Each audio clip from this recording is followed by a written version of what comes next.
Good morning and welcome to the Morning Scoop for Wednesday, June 24th. This is your daily Buckeye fix. I'm Tom Moore, and today I'm joined by Ross Fulton. He's our X's and O's guru for BuckeyeScoop.com. Ross, thanks for joining us today. Happy to, as always, Tom. Now, the last time Ross came on the show, we had people on the Insiders Forum saying they enjoyed it so much that they were literally angry when the show ended. So that seemed like a pretty good reason to have you back on.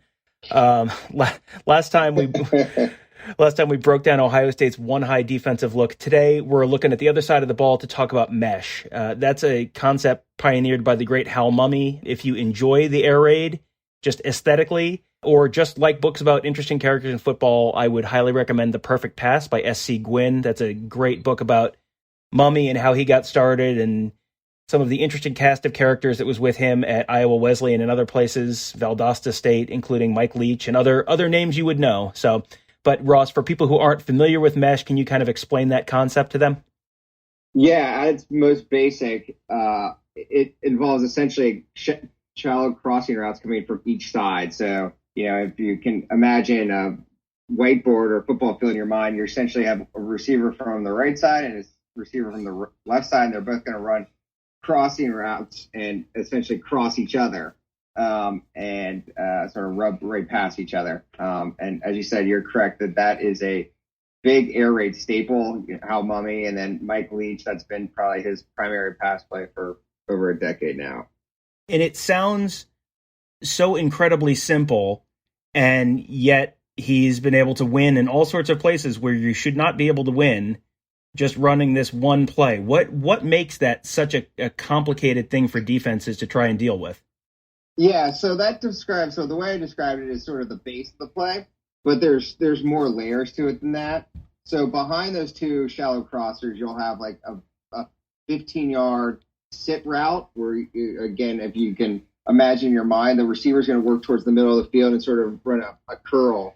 And so that creates what's called a triangle stretch on the defense. So again, look at a whiteboard, you got the two shallow crossers, you got the sit route, and you can draw a triangle between them. And the nice thing about triangle stretches in football, this can, get really into the weeds, but there's horizontal stretches, which means if you got a 3-deep zone and you put 4 receivers into those 3 deep zones, you've now stretched the defense horizontally because it's 4 on 3. You can have a vertical stretch, which again, let's go back to that one high safety. You have a receiver behind him and a receiver in front of him. Now it's 2 on 1. That's a vertical stretch. A triangle stretch is just as it implies. 3 receivers making a triangle, and that gives you a versatility because nowadays in football you see a lot more complexity in coverage. So you've got that aspect of the play, and then a part of it that Chip Kelly pioneered, and Ryan Day and others have picked up, is there's also a running back wheel route with the play, and so that always creates the possibility of one, a big play, and 2, it now gives an outside threat to what's a middle of the field route. But at its simplest, what makes mesh so effective is it's great against man coverage because you got 2 shallow crossers running away from their man defenders. And by going past each other, they essentially create a natural pick.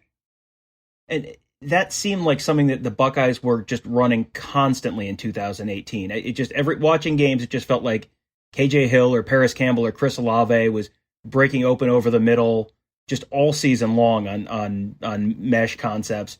And then last year, those crossing routes weren't around all that much for a decent chunk of the season. Ryan Day had talked about the fact that some defenses are doing things to take that away. What can a defense do to take away that crossing route, that mesh concept?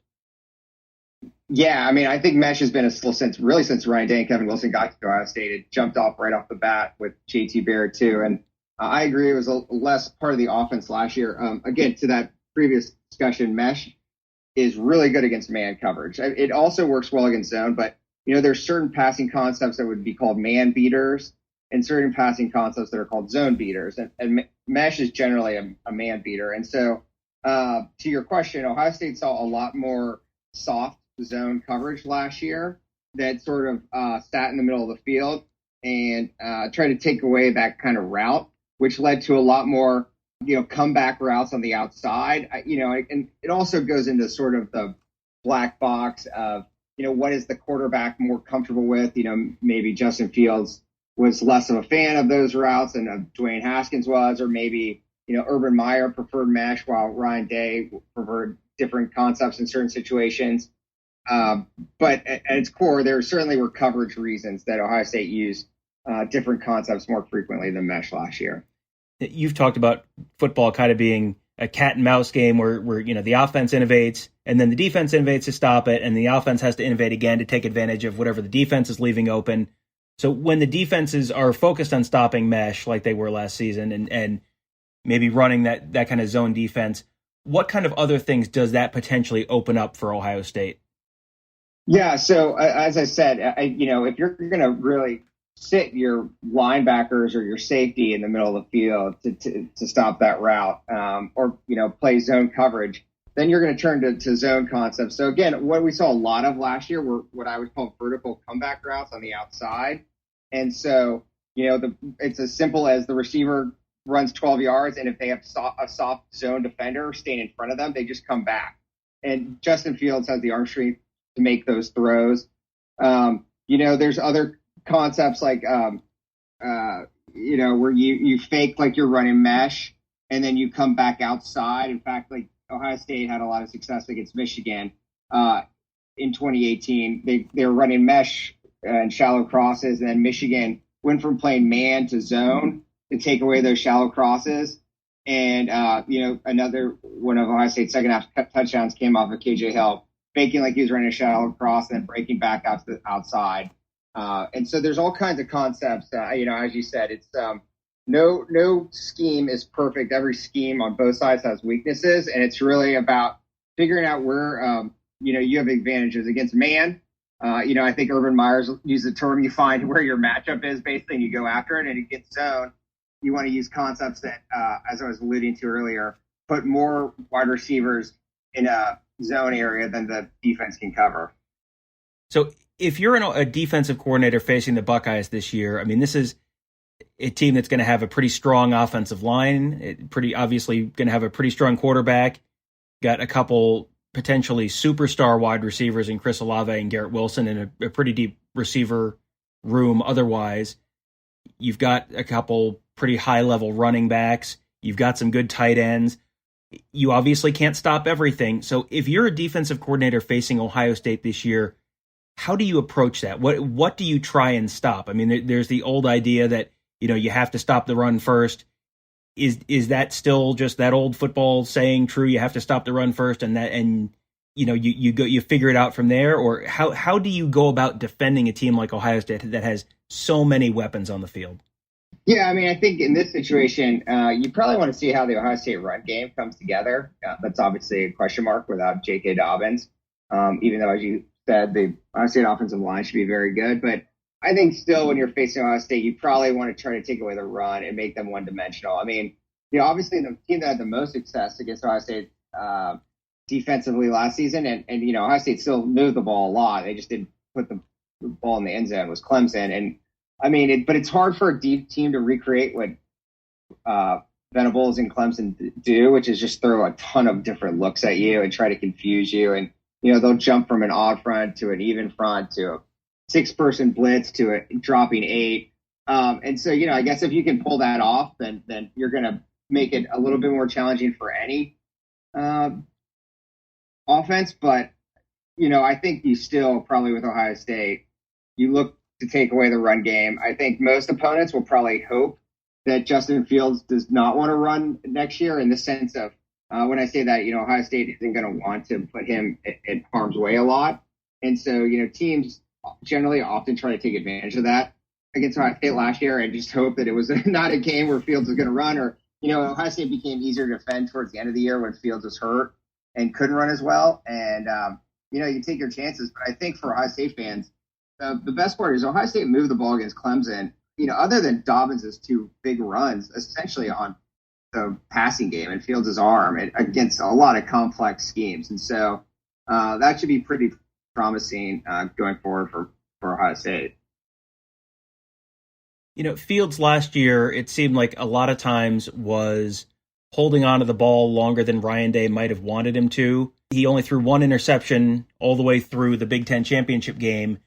But he was he too risk averse? Was he too concerned with ball security? Is that something that you could see changing? I mean, it feels like Trevor Lawrence had I think more interceptions last year than he did the year before that, but it might have been just he had a little more freedom in the offense and a little more willingness to take a chance. Is that something you might see from Justin Fields this year?